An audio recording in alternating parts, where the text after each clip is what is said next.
we all have to make that decision in our crafts. Are we going to stick with it, or are we just going to give up when things get hard? Hello, welcome to Show and Tell Meg. I'm Megan, and I like to make things. And I figured that today I would tell the story that I tell a lot of people of how I leveled up my knitting with this sweater.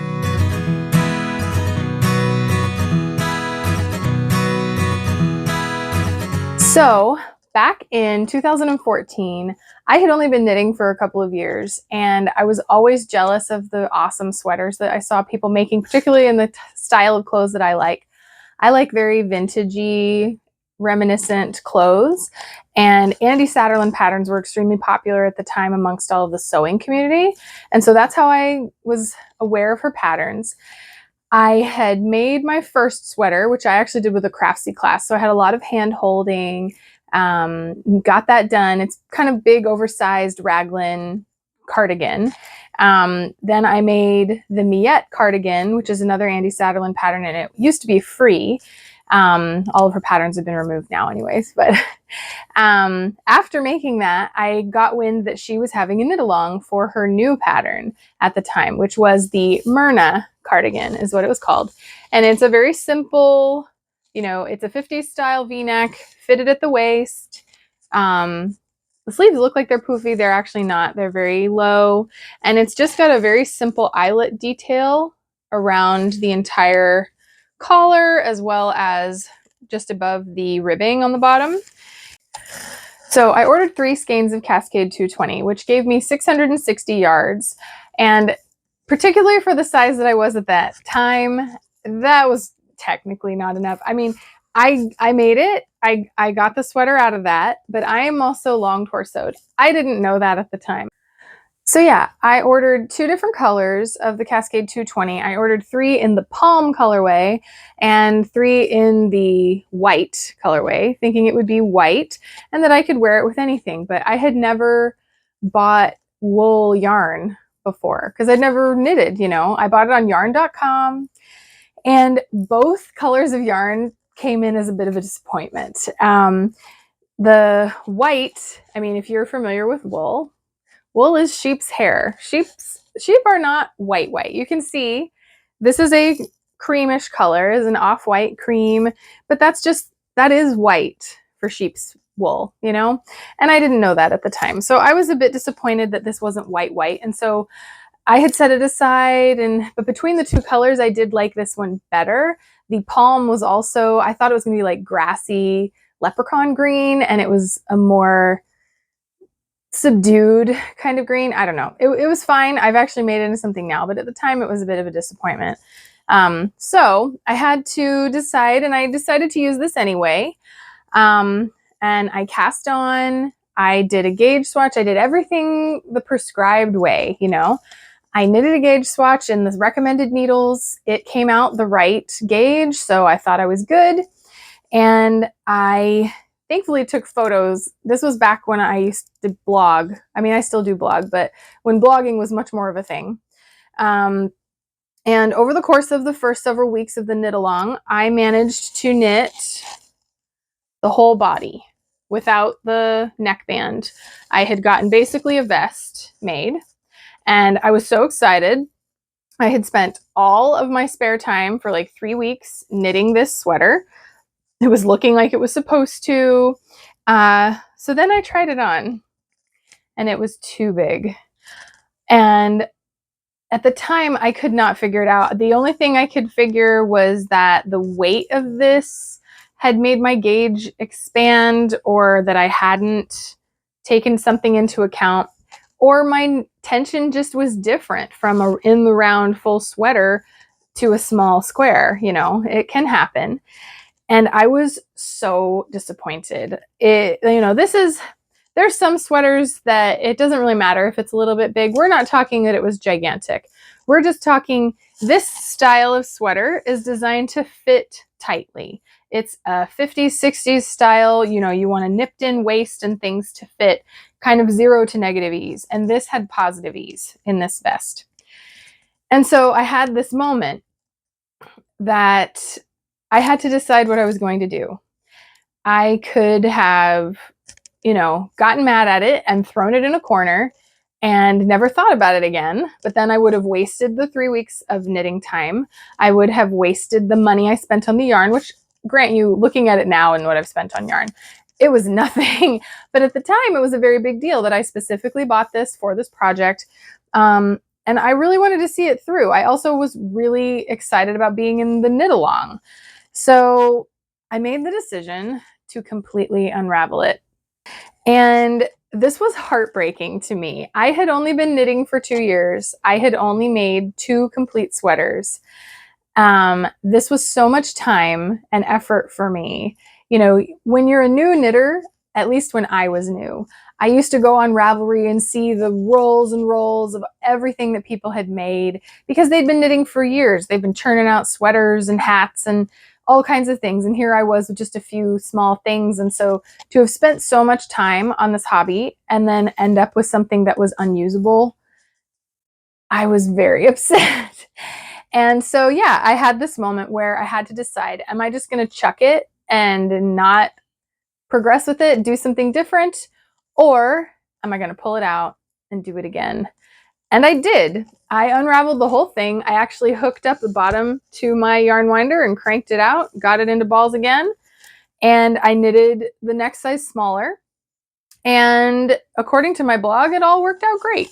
I think this still fits me. It might be a smidge big now, but it was kind of a turning point in my knitting because up until then, I had been trying to consistently turn out knits. I, like I say, blogged, and so I wanted to have content for the blog. I wanted to be able to report my progress on things every week and show the things that I was making like all of the other sewing and knitting bloggers did. And so to be set back that far, it was an ego boost at the least. And it was, a time suck. So I was very dejected, but I knitted again. And I ended up with a sweater.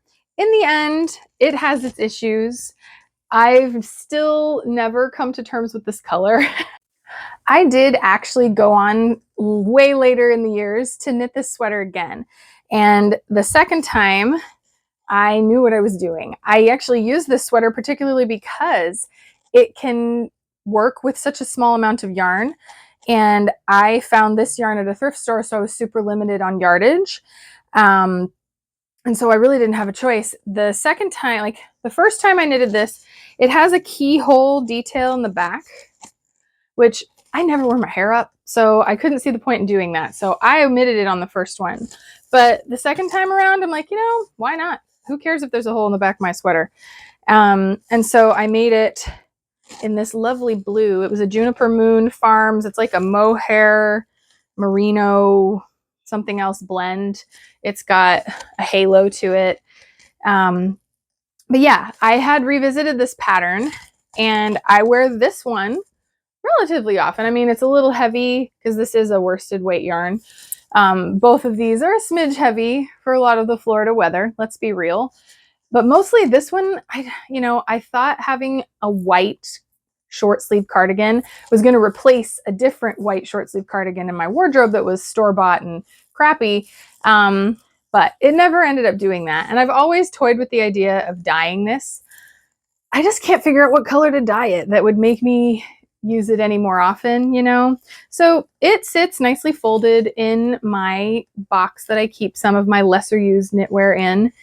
And it has served as a great reminder. And I have told this story to so many people who talk about the things that I make and they're like, oh, wow, I don't know how you can make all these things.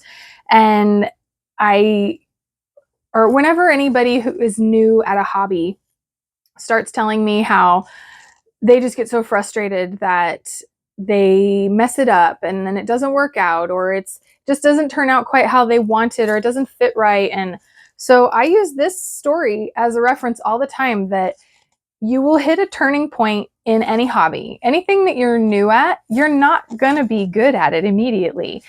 Things take practice. I've been knitting now for 12 years. So even now, I run into things that that I don't know how to deal with. And so I have to learn. Like, there's so much to learn in every kind of hobby. You can always improve. So this was basically my earliest moment of that. Am I going to be devoted to this hobby to where I do the unpleasant work that is needed to get better? Or am I just going to get frustrated and throw it in a corner and not improve and waste my time and money? And since this happened, I have pulled out a couple of sweaters that didn't work out. During COVID, I knitted the Betty and Judy Lodge sweater by Poison Girls, which is a super cute Christmas sweater. And I had worked on it for, I don't know, a month and a half. And I had it to the sleeves. Like, I knew it was a bit big. And I thought, oh, I can fudge that. I can make this work. So I was almost completely done. It was just a couple weeks before Christmas, and I tried that thing on, and my shoulders were like out to here. It was very bad. And I just knew that if I continued it like it was, I would never wear it. So what's really the point? What have I done all this work for if I'm not going to get to wear it at least a bit and enjoy it without feeling ridiculous? So I unpicked that entire sweater too, the whole thing. And I did let that one sit for a while, but I ended up making that Christmas of 2022, the whole thing again. And it fits. It fit at the time. It's probably a little big now. But yeah, it's a lesson that we all have to learn, I think, that it's okay that you're not going to be great at everything. And it's also okay that when you're new, you might end up wasting your time, frankly. You know, I had to look at it as, well, I enjoy knitting. So what difference does it make if I end up with the finished product now, or if I undo it completely and end up with the finished project later? So in any hobby, when you're new, you're going to make mistakes. You're going to have things not turn out well. And are you going to use it as a learning moment, or are you going to get frustrated and not push through? And that's the difference between people who really become good at whatever craft it is that they're trying to do. So I keep this sweater as a reminder of my very first time that I had to truly put that into practice. And it has gotten me where I am. I have pulled out several sweaters or pulled out weeks or months worth of work on a project, and here I am still knitting, because at the end of the day, I enjoy the knitting. So it doesn't matter if I ended up with the finished product then, or if I undo it and do it again and end up with the finished project later, I'm still knitting. And knitting is what I enjoy. Knitting is very meditative for me at this point because I've gotten the muscle memory for it. And I just love knitting. So we all have to make that decision in our crafts. Are we going to stick with it, or are we just going to give up when things get hard? So that is the story of what I called my meh Myrna.